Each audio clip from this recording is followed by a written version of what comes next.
Hello, everyone. My name is John Eckhart. I'm a professor at the Wisconsin School of Business, where I teach courses in entrepreneurship. And I'm also the founder and the principal investigator for the Entrepreneurship Science Lab, which is using the tools of science to improve entrepreneurship within academic institutions across the United States and the University of Wisconsin.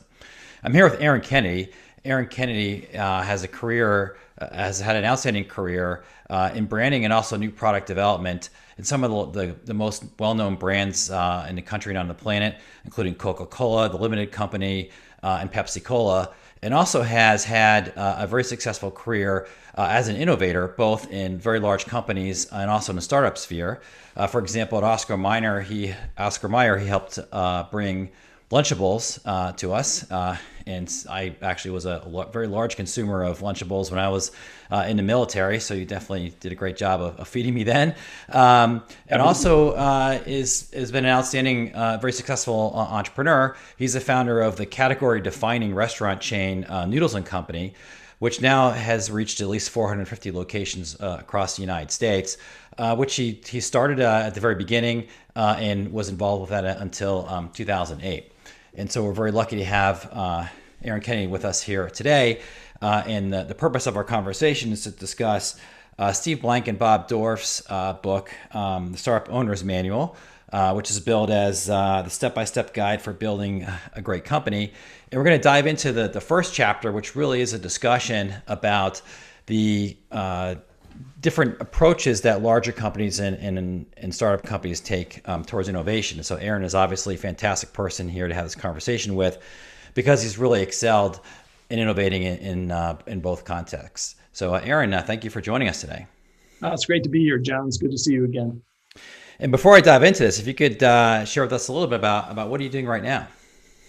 Well, basically, my primary focus is to help the next generation of entrepreneurs achieve their dreams, find their way in the world.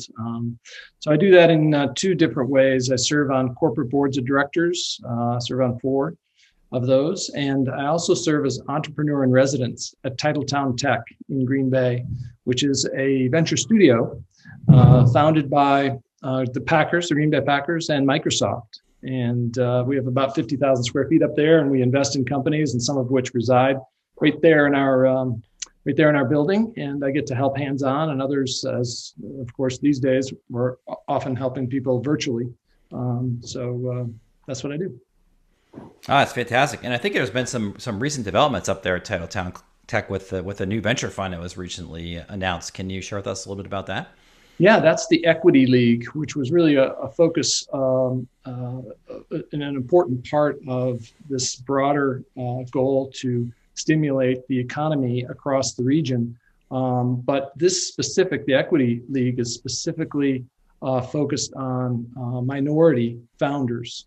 So oftentimes, I think roughly 1 or 2% of all venture capital goes to minorities these days. So it's a very low number, and so we look to find those high-performing entrepreneurs and get behind them and give them the access to the support infrastructure that is not often available to them. And the really unique thing about this, in addition to having that focus, is that it's backed by all three pro sports teams and funded and supported by all three sports teams. So the Milwaukee Brewers and Milwaukee Bucks and the Green Bay Packers.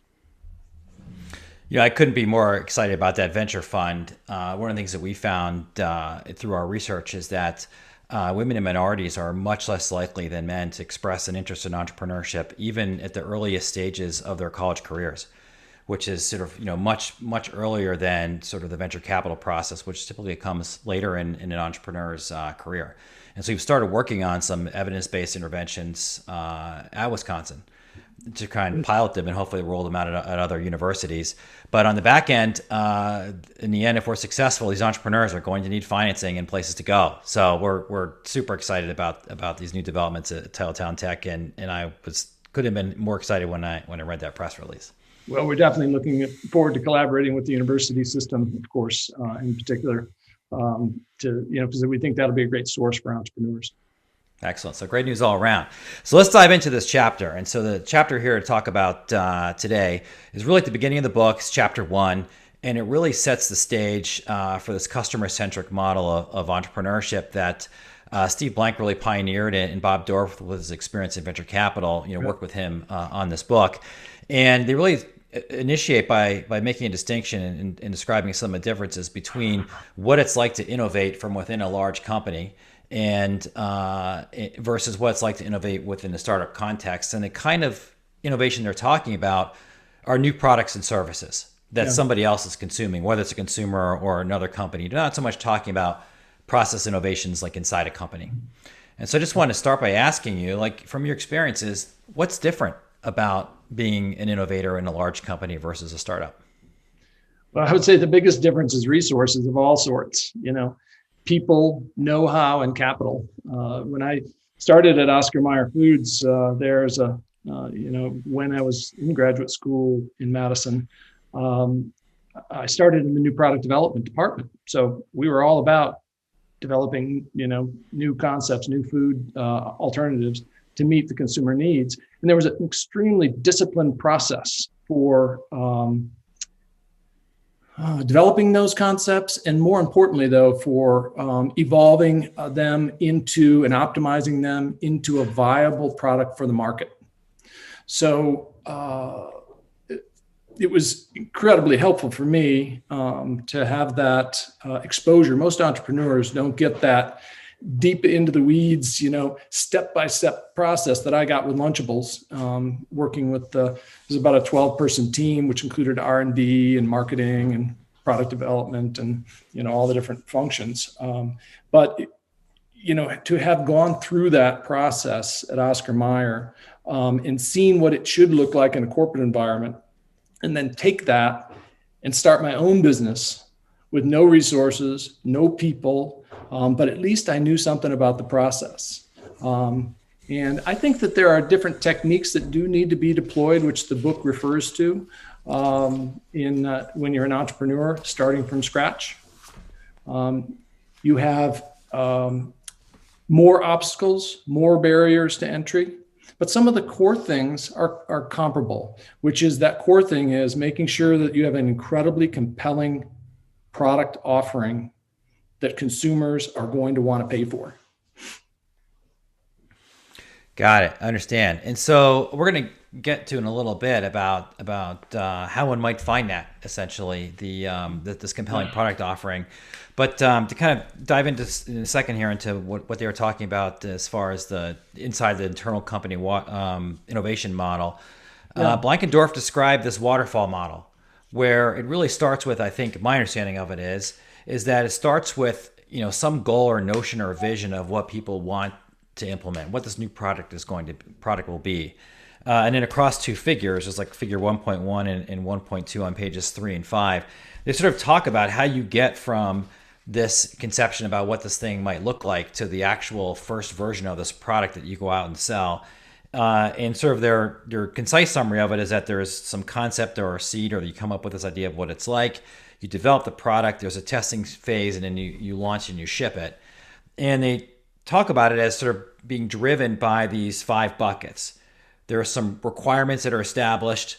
I'm sure I'm describing something that you know well. Then you design it, you implement it, you verify it, and you kind of maintain this thing over time. Is this sort of a good sense of how things were done at P&G, or was there another process that you guys were using? Yeah, actually at Kraft Oscar Mayer, but yes. Oh, sorry, Kraft. Very similar, very much a linear process. And the way it's depicted in the book and the way you've described it, John, is there are milestones and there are gates basically that you need to pass through. And if a product doesn't meet a certain hurdle, or doesn't, whether that be financial or consumer ratings or shelf life in our case, because we have a perishable product there in Lunchables, then it doesn't make it through the gate, right? So it's a linear process as you described. Yeah. And what, in your experience, like in the larger company world, what starts this process? How do they form a team to go after a particular thing? Yeah, well, each company has a different, approach to that. At Pepsi, we didn't have a group of people that was solely dedicated to just developing new products. At Pepsi, we had a team that managed new products, whether they were acquired, acquisitions, for instance, Gatorade or Lipton Tea, which was a partnership, or whether they're developed internally.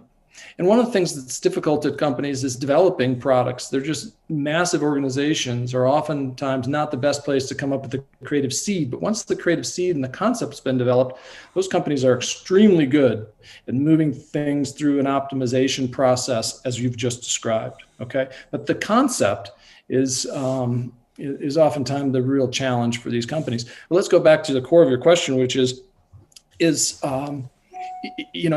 how are these concepts developed? At Oscar Mayer, we would do focus groups and one-on-ones and mall intercepts and all sorts of different ways to interact with the consumer and figure out what their challenges were.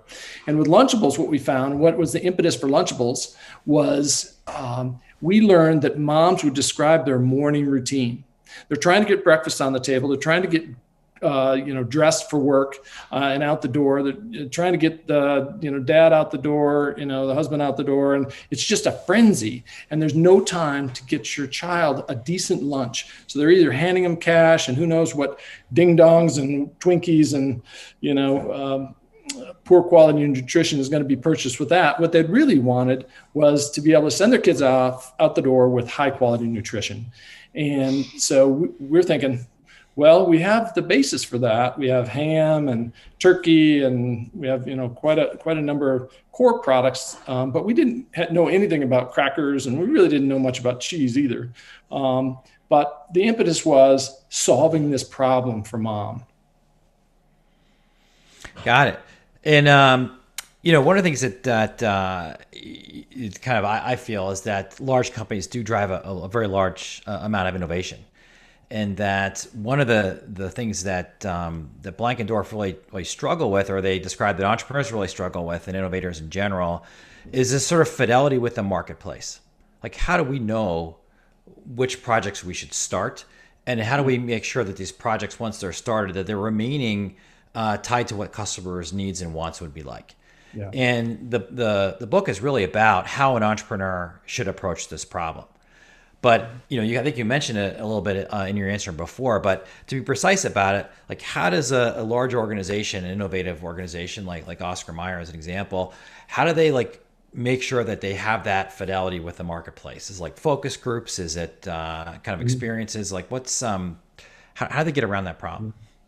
Well, there were some incredibly sharp minds at Oscar Mayer at the time. Bob Drain is kind of known as the grandfather of Lunchables and many other things. And he's a brilliant guy, and his background is at the University of Wisconsin. I think he has both an undergrad and maybe a PhD, not in marketing or business, but he just has a great mind for this sort of thing. And he found all number of ways to encourage us and himself to get into the consumer psyche. How do you get into the mind of the consumer and solve their most pressing problems? And that's exactly what entrepreneurs need to do too, right? Because if you solve a compelling problem, a problem that's really providing pain, and this will be the balm to that pain, people are going to pay for that. And whether that's to somehow find them more time, or to find them greater joy or satisfaction or pride, all number of things that can be solved, right?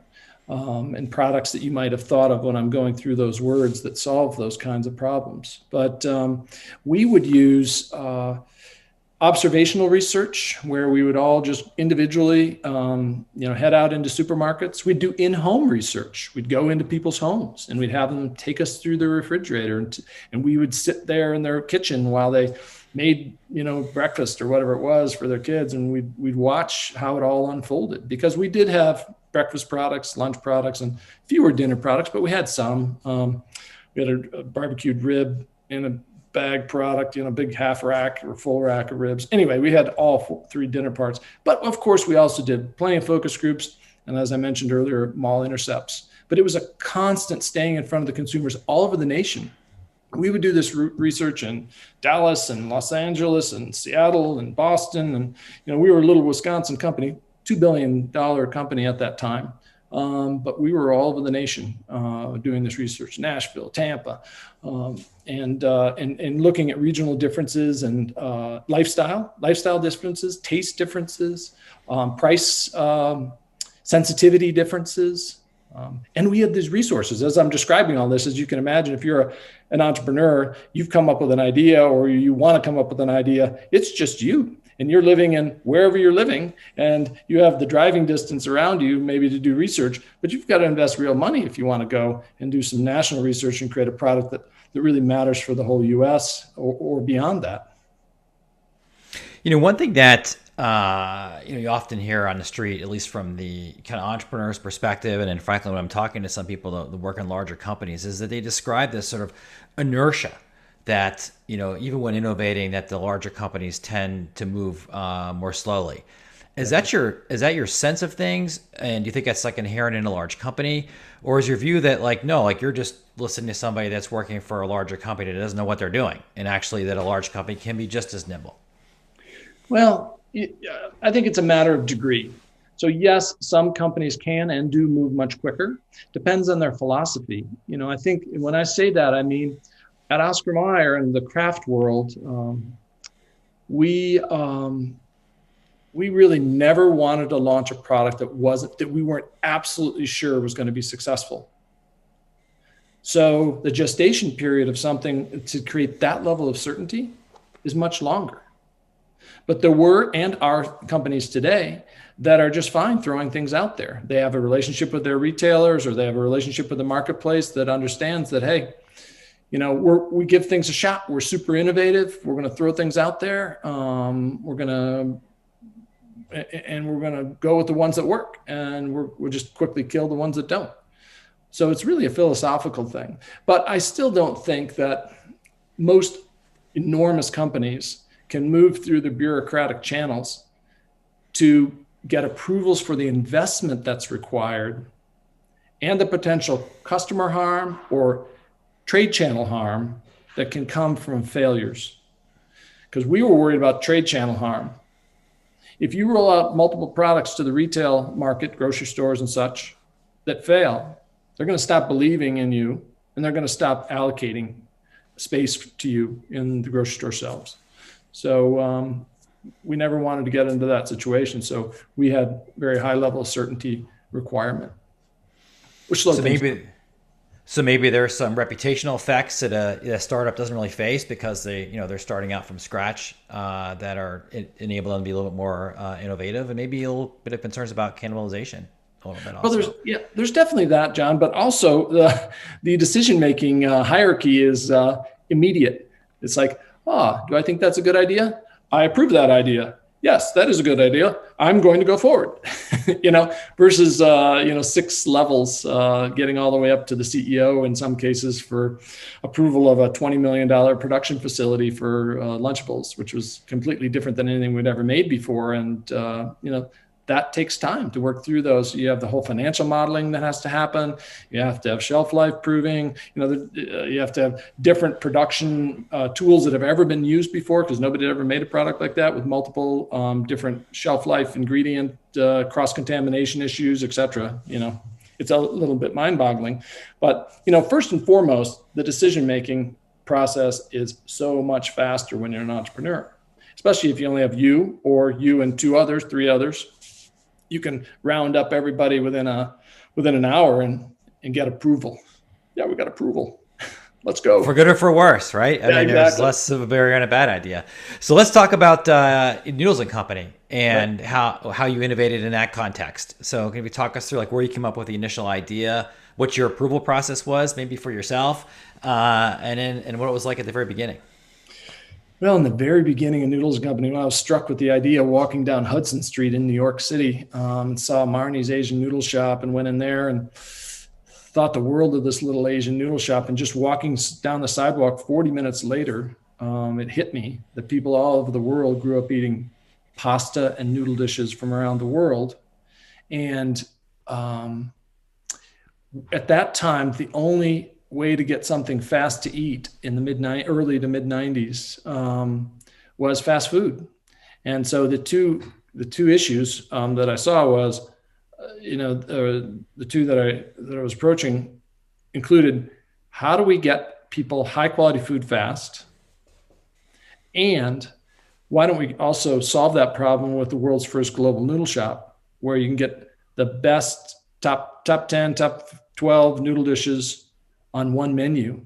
So it's fast, affordable, family friendly, and nutritious, right? I was really worried about kind of where America was heading at that time, where their schedules were getting so much busier. People were trying to get more crammed into their day, which has only accelerated since then. And their only dining options for quick solutions were fast food or Lunchables, just barely, because that was just a couple of years before that. But you'd have to go in the grocery store to get that. So anyway, so for me, I was just absolutely head over heels for this idea to start with. So the idea of validating the concept for myself didn't need to be accomplished, other than I wanted to make sure I validated this idea so that it would actually work and be successful. I already loved it. I didn't need to prove to myself that I loved it. I already did, like one fell swoop, one lightning bolt. So from that point, the business plan just started flowing out of me. I was typing like crazy, just working up the different sections of a business plan. It's like, and it wasn't so much academic of a business plan. It was like, what am I actually going to do? I'm going to define what I'm going to do, and then I'm going to go do it. Right. So that was the business plan for me, but it was a nice bound document that I circulated to 30 friends and family at some point. But between the time I had the idea and the time I circulated that business plan, I did a lot of concept validation and refinement. So everybody that I could interact with on airplanes or, walking down the sidewalk with friends of friends, I would tell them about this idea and get their feedback on it and ask them, what would you want at a place like this? What are the important things to you? So I also did a lot of research, looking at trade magazines and trade publications. And I did 2 focus groups with about 10 people each. And I recruited these people from friends of friends.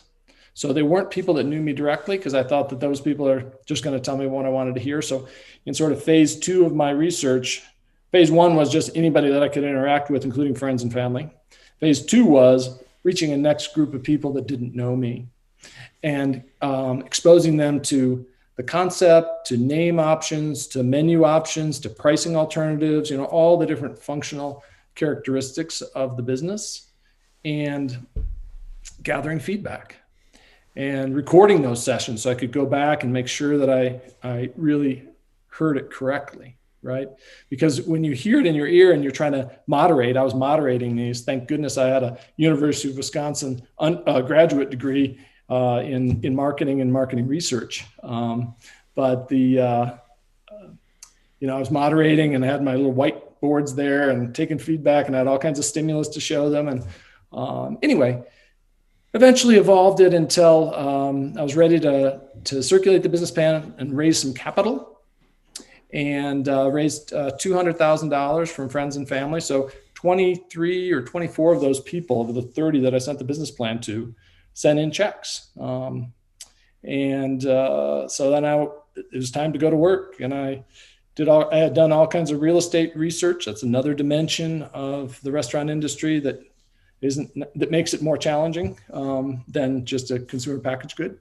So I had done a lot of real estate research, got a lot of feedback from consumers and real estate professionals, and eventually started developing live menu concepts with a chef that stayed with us for 18 years at Noodles Company.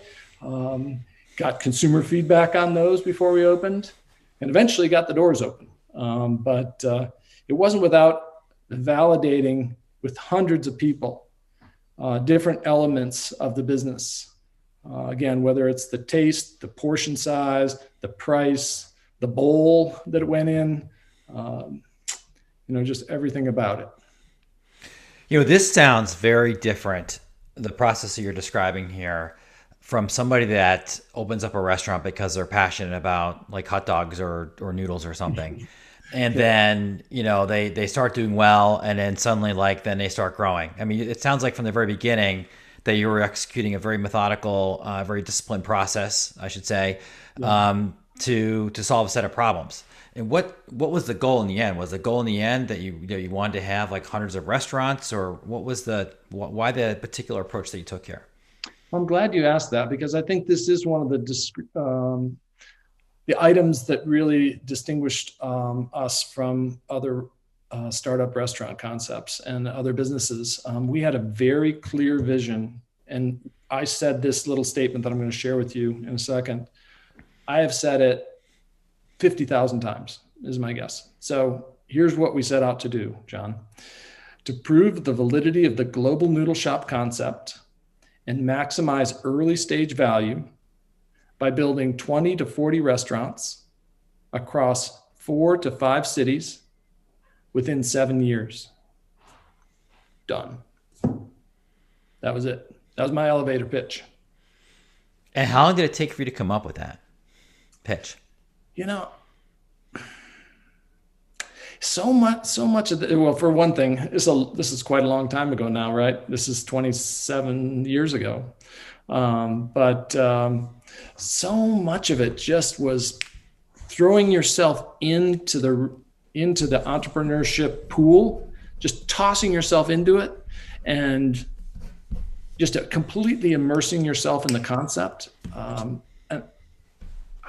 many of these things just came to me. I don't know where they came from, and I don't remember the brick by brick building of that.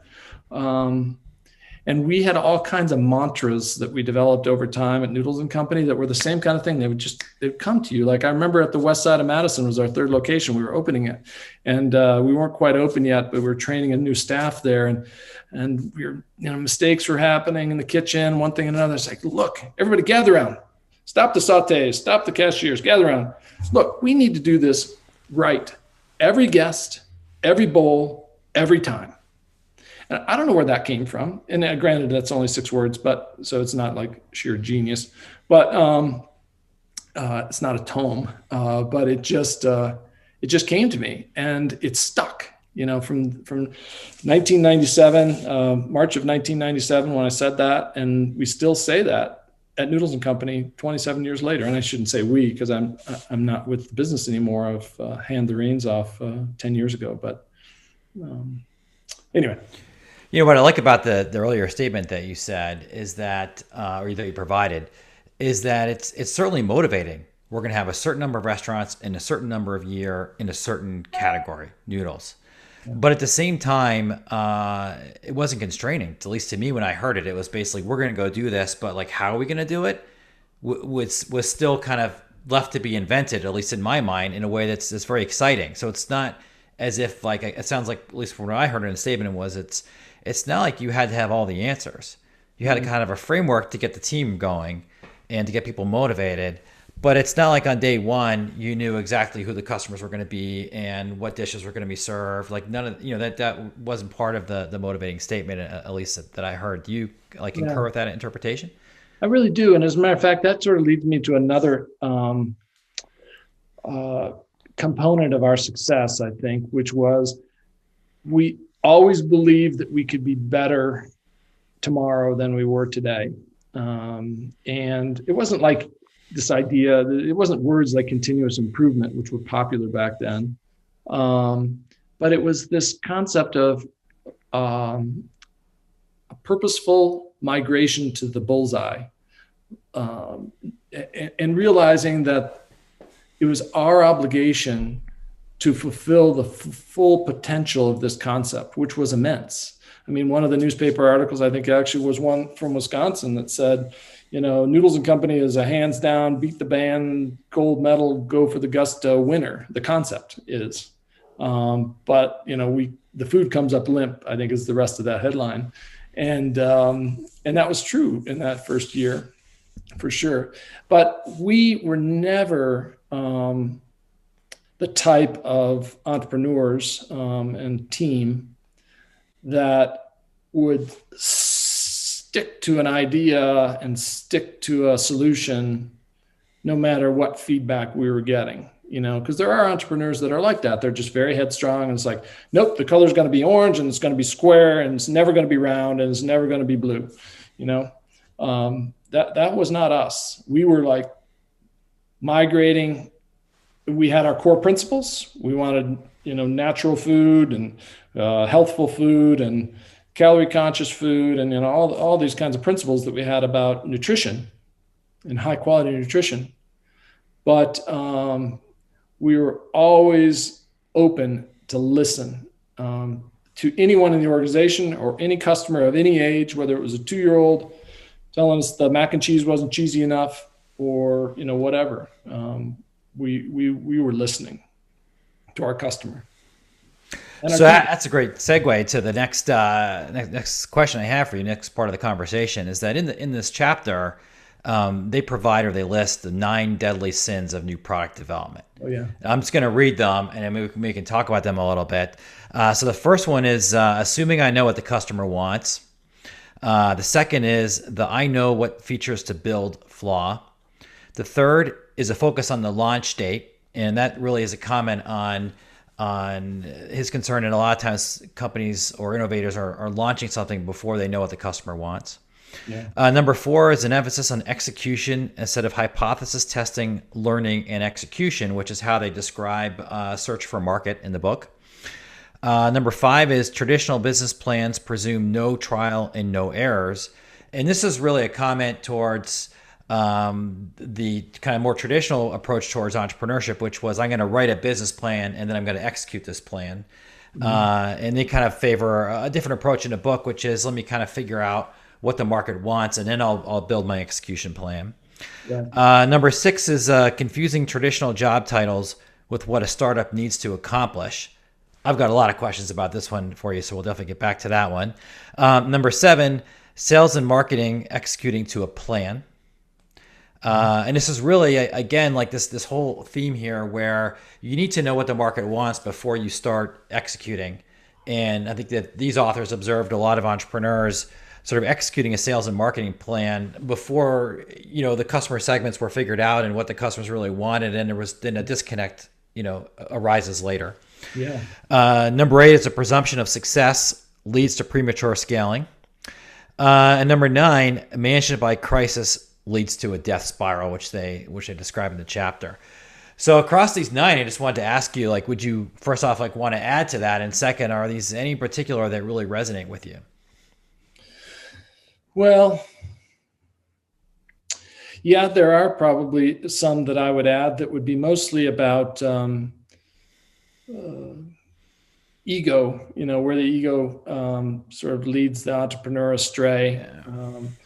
Your willingness to set down your ego and pick up a broom and just do the hard work rather than, a lot of entrepreneurs, especially second and third time entrepreneurs, think that they can just hire people to do everything and oftentimes just be absentee. And that's not how companies get started. That might work in a big corporation to have an absentee sort of VP that, provides emotional support maybe, or some cheerleading every now and then. But anyway, but some of these that resonate with me, I would say that whole list is correct. And I do work with a lot of tech companies, so I know that this is built a little bit with a tech company mindset.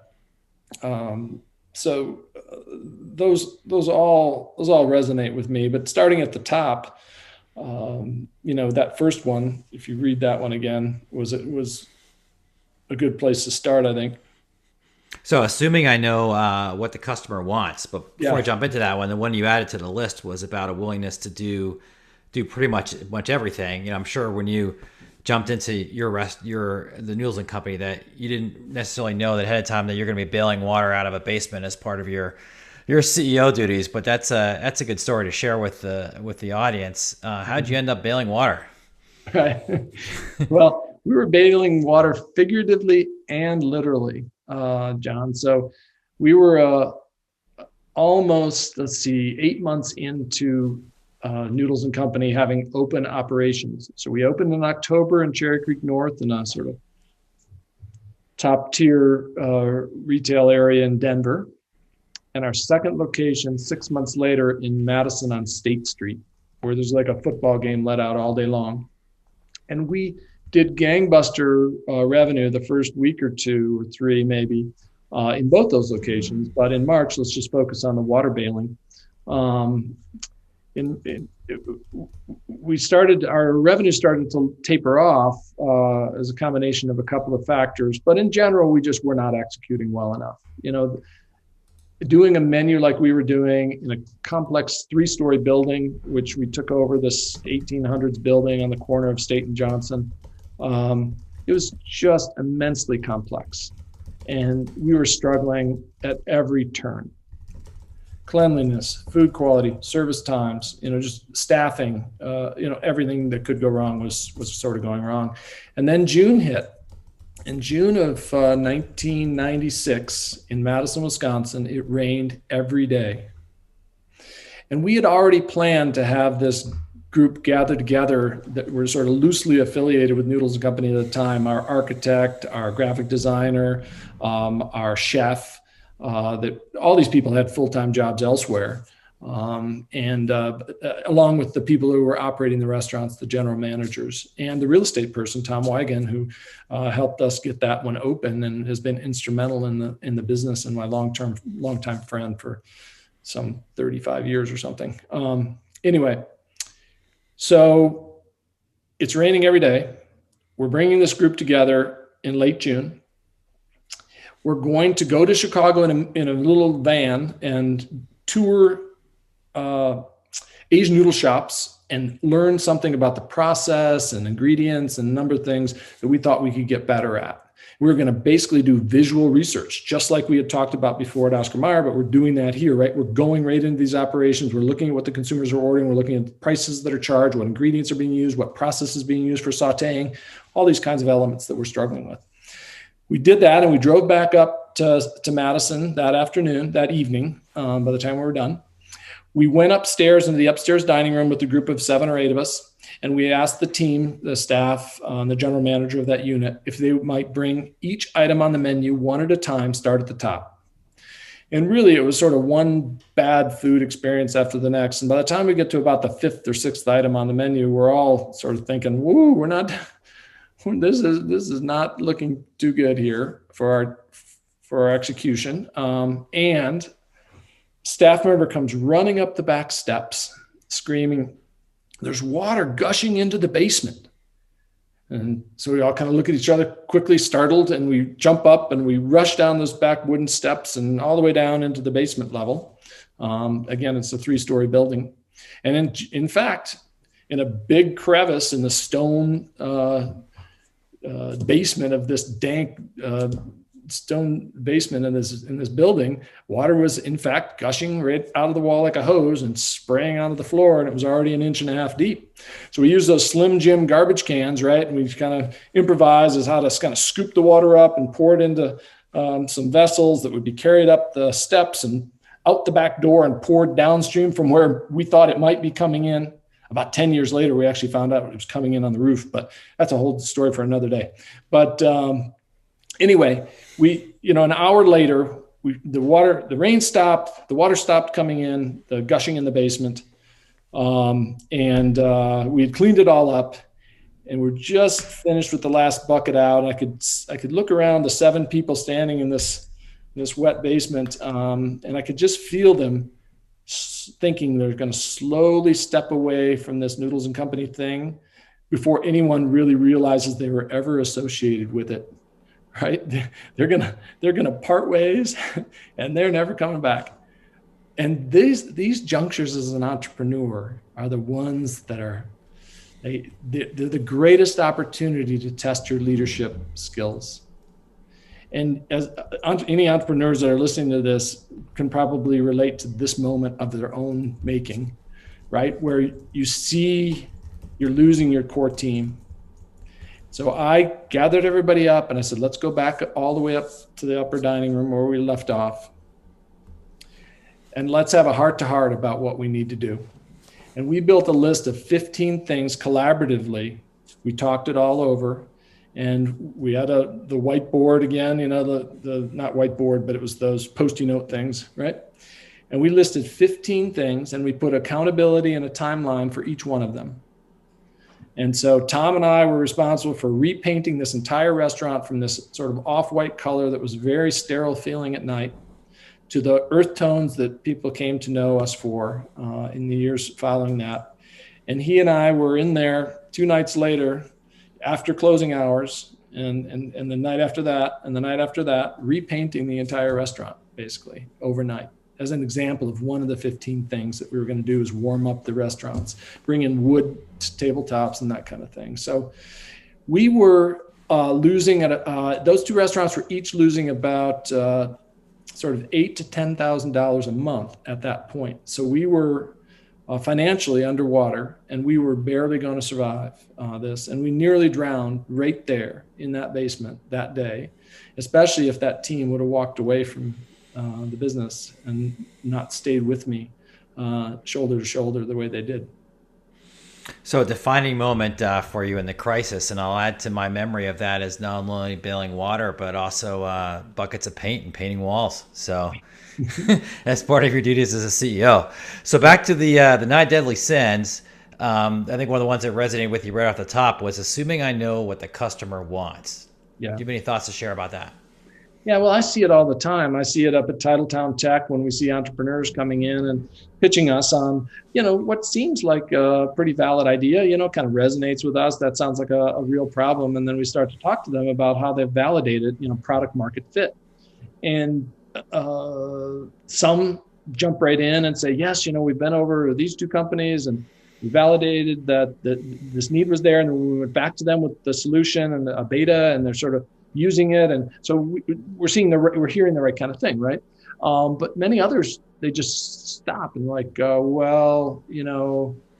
we haven't really talked to any customers. And so that's not a deal killer for us because we could say, well, let us help you go get, because we have so many connections. That's one of the things we can bring to our companies at Titletown Tech is we have a lot of connections and customers that might be able to give them some feedback. It is a concern. It's a little bit of a red flag that the person wouldn't have already thought of that, especially if they don't have a ready answer like, yep, that's our next step is to do concept boards and take them out to these 6 potential customers and get feedback. Well, that's obviously a better answer than just say, no, we thought we'd build the product first, which is what this book talks about. So many times we see this, that people invest countless hours, thousands of hours of programming, dollars, programming fees and other associated office and expenses of all kinds.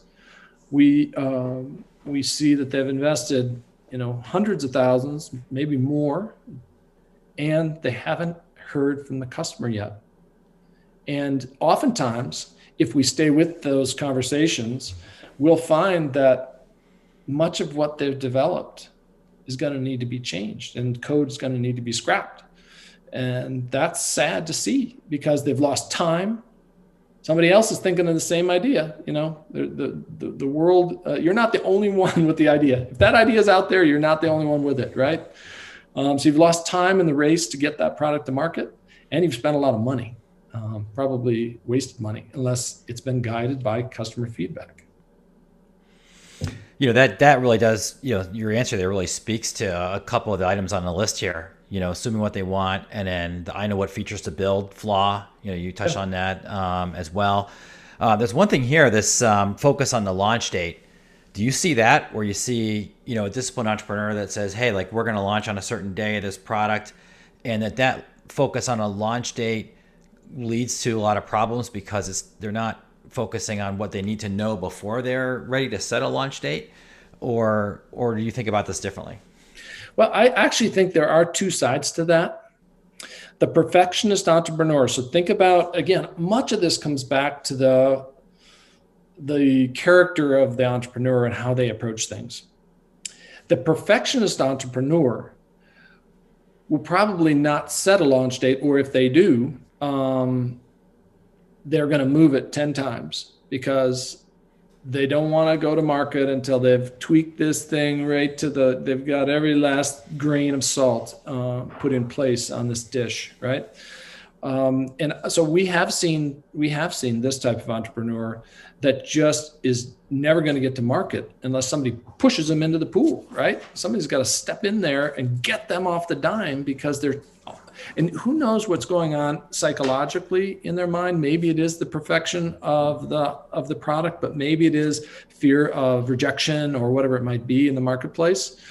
They just want to keep tweaking it. They want to keep adjusting it, keep refining it. So that's the other side of this point. But let's go to the point itself, which is setting what might be an investor-driven launch date or some other arbitrary non-product development related deadline for launching, whether it be because a conference is a key place to launch this. Those things can certainly be dangerous because you can have the other end of the spectrum from perfectionist. You can have a way underwhelming, underperforming product. In some of these categories, you're only going to get one shot at getting that customer to try your thing, because there are either other options or there, whatever it might be, or you'll get one shot this year or one shot. It's usually about 18 months. It's thought to be about 18 months before you can kind of get a consumer that tried you and you failed them to come back and try you again. So that's extremely costly, especially if your number of potential consumers is a fairly finite group of people. Let's say, as an example, if the military is your target audience, a lot of technology is going into the military applications these days. And sure, there's NASA and there are some other related ones, but let's say there are 10 potential customers. Well, if you set an arbitrary launch date and you launch and you sell into these customers and you fail the first 3 or 4 of them, you've just narrowed your total potential market for the next couple of years down to 6 potential customers, 40% reduction. So it really depends on how big your audience is. So if your audience is massive and it's just complete mass market product, I think it's okay maybe to launch with somewhat under functioning, as long as you're doing it in narrow, almost test pods of launch. But just to set a broad mass market launch date, especially for tech related things that can be picked up globally, is extremely dangerous, and the risk of failure is extremely high. Got it.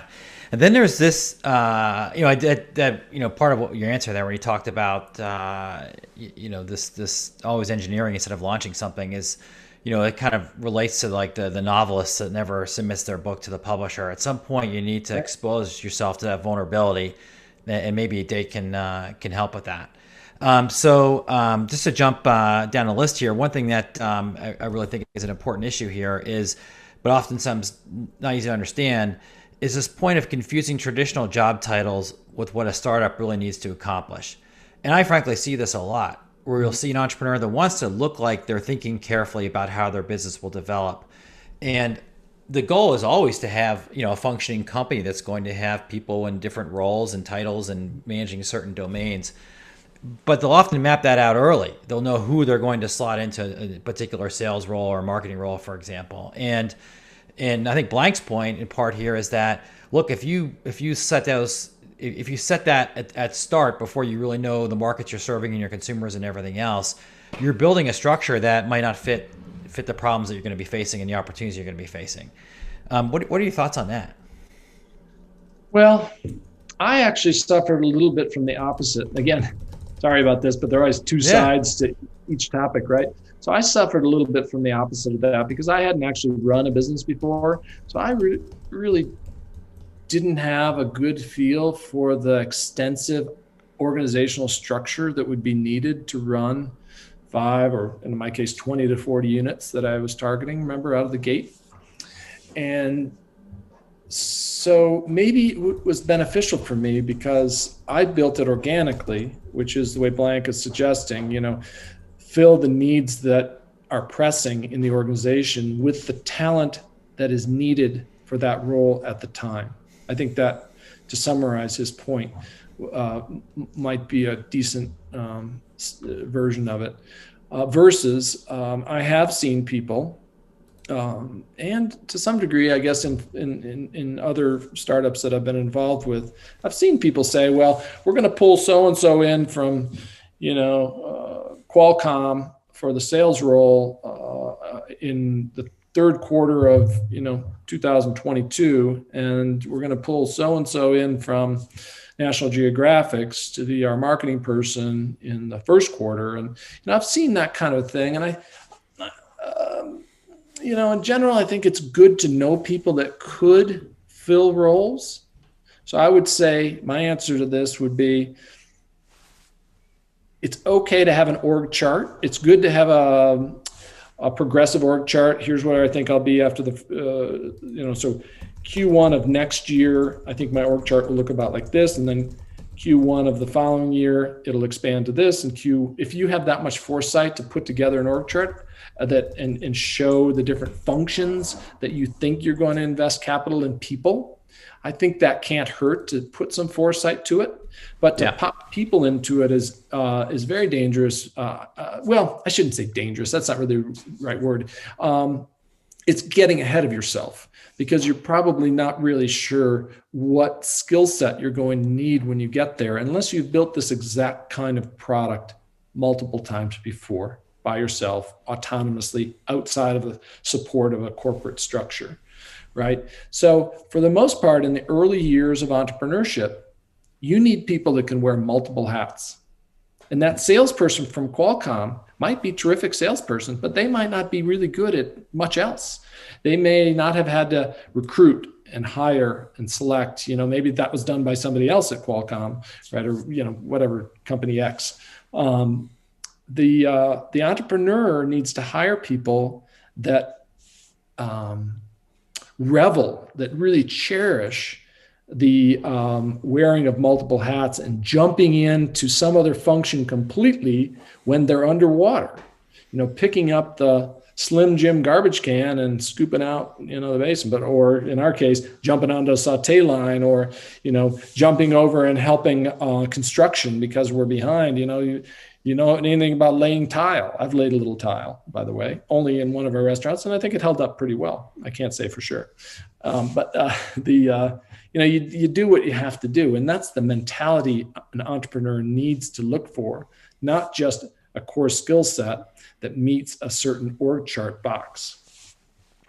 One of the things that really resonates to me, that really seems to align with this line of thinking, and also what you talked about here from the Noodles Company case, was you're working with a professional chef early on, because you knew not only that, you wanted to have dishes that people liked, but you wanted to have dishes that could be produced, that could at scale, that other people could, that could follow the recipes and maintain the quality all around. And that really is speaking to the particular issue that had to be solved at that time.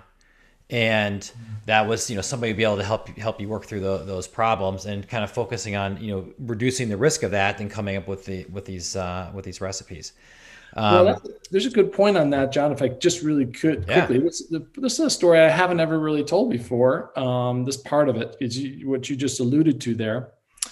So not only did I hire the chef, so for the most part, I had a pretty decent idea of what items I wanted on the menu, but I, of course, needed a chef to develop the recipes, and we developed a whole array of each recipe, and taste test along, here's one that's sweeter, here's one that's saltier, here's one that, and that's just all within a marinara, for instance, so we probably tasted 25 versions of everything on the menu.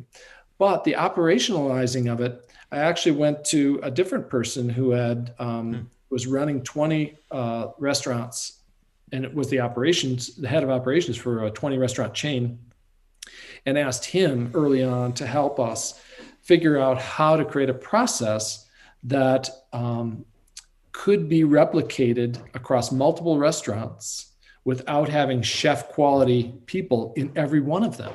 Right? Because we couldn't afford to hire a chef and do fast casual pricing and, true, culinary arts trained chef. So part of the magic that happened when we took that van ride down to Chicago is we had this huge unlock in, so those two people were with me, right? The chef and the operations guy. We had this huge unlock that happened. We went to Penny's Asian Noodle Shop in Chicago, and we saw them what we call pre-bowling, which was they had these flat stainless steel circular tins that were about 2 inches tall. And there would be one person dedicated to just putting all the ingredients that needed to go into each of their dishes. And so there was a stack of pad thai backups, right? So the saute person would grab that whole pan of stuff once they put oil into the pan and sauce or whatever was supposed to go in there, and they just dump the whole thing in. Versus in most restaurants, the cook has to pull stuff from everywhere. It's like, oh, I need carrots, I need garlic, I need noodles, I need, all these broccoli, I need all these different components, right?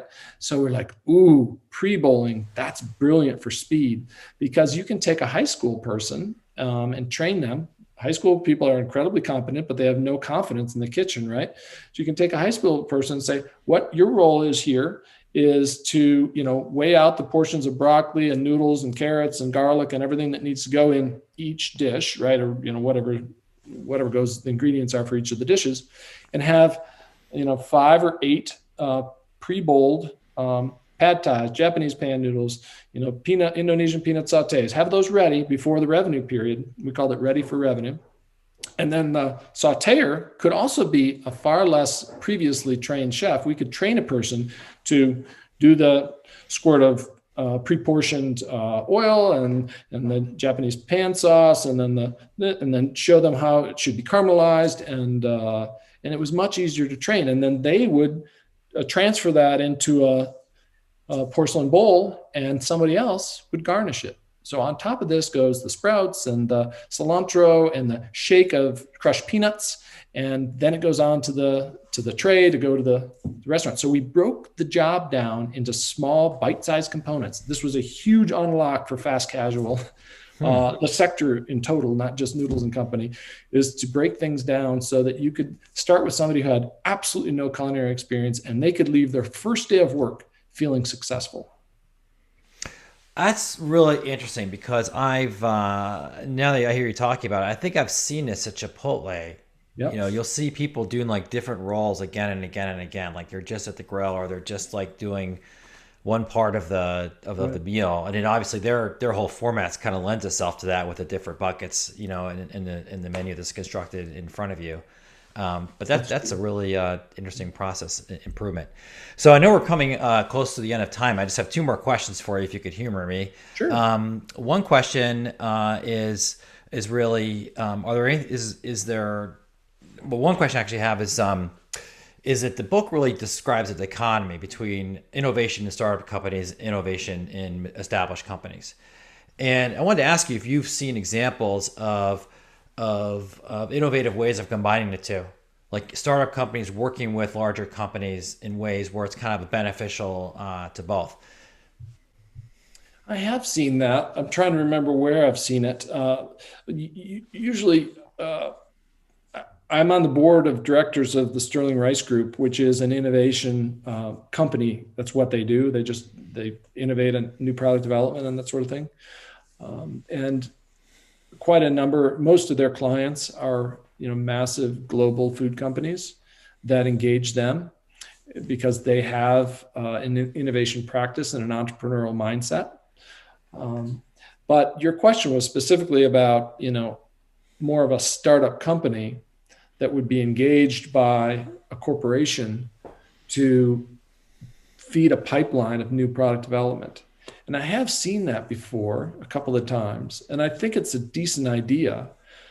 The challenge is that there is quite a bit of coordination around making sure that the innovation is happening in a way that there'll be a benefit of the large corporation's infrastructure. Because if they just innovate and develop a product that doesn't use any of the same production, the same distribution, the same retail channels, that sort of thing, it's not that it wouldn't be valuable to them, but they would have to make significantly higher levels of investment to make something, to get a product to market. If there wasn't some synergy in their existing infrastructure. right? Their Yeah. customer base, whatever it might be. So, I don't know that there are a lot of terrific examples of that are long term. I've seen short term ones that have worked for more isolated purposes. Like a corporation won't use this startup enterprise for all their work on an ongoing basis, but they see they're doing some innovation in one particular area. And that's happened a lot where they've gone in and said, and oftentimes they get acquired, so like Nest gets rolled up into Google. Nest was doing a lot of innovative stuff, and I think Google was pretty interested in the data that they were collecting, and they had a relationship for a while before Google just decided, well, we're just gonna buy them, and a lot of times that happens. Great. So last question is there anything I didn't talk about? Like a question we should have asked you or thoughts that were prompted by this chapter that you want to make sure that folks that are thinking about these issues have thought about or considered? Right. Well, I might go back to the top of the hour, which is when you asked, what's the biggest difference between doing innovation within a business, within a large corporation versus doing it on your own. And I said, resources is the first thing. So I guess I would sort of maybe sum up my thoughts on this chapter in that as an entrepreneur, you must realize that you don't have that corporate structure, of course, that's going to provide all those services that you used to have if you're coming out of a corporation. But at the same time, many of those functions still need to be performed. And what I did is I figured out which of those functions I could do well enough to get us through that first year, and then identify other people who I could beg, borrow, or steal, or pay for their services so that it could fill out the entire roster of needs. All the functions would be fulfilled. Because when you go to market, you really need all functions hitting on a reasonable level of reasonably high level of performance. And so to really size yourself up and say, what am I really good at? What do I really love doing that I can do long term? So that's an important part for future phases, by the way, for entrepreneurs. But what am I good enough at? And then what am I not good at that I need? So oftentimes it would be legal, accounting, maybe engineering if you don't have an engineering background. In my case, culinary was part of the Noodles Company startup piece that I didn't have. So identifying those early, interviewing candidates, making sure that you find chemistry with those people. Choose people not only on their skill base, but on their chemistry with you, because every startup hits tough road, right? Hits difficult stretches, whether it's in a basement with water gushing through the wall or some other, your only customer quits you, whatever it might be. So you have to have that personal rapport and be able to develop that personal rapport with a person that has the skill set to fulfill that function. And you got to make sure that whole team is built out and with you, shoulder to shoulder, not going to leave you in a puddle. So it's a great parting advice, and to bring us back to the top of the hour. So really appreciate that, and I really appreciate all that you've been doing. You've always been very willing to share your time with entrepreneurs by coming and teaching in our classes and helping to build the next generation of innovative MBAs by coming to work with our students.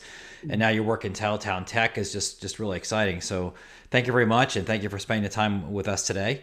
And hope you have a pleasant afternoon. Thanks, John. It's always a pleasure to see you and support what you're doing there on campus. I certainly feel proud to be an alumni of the Graduate School of Business at the University of Wisconsin, and I enjoy every visit that I make there. So all the best to you and the team. Yeah, thank you, and come back soon. I will.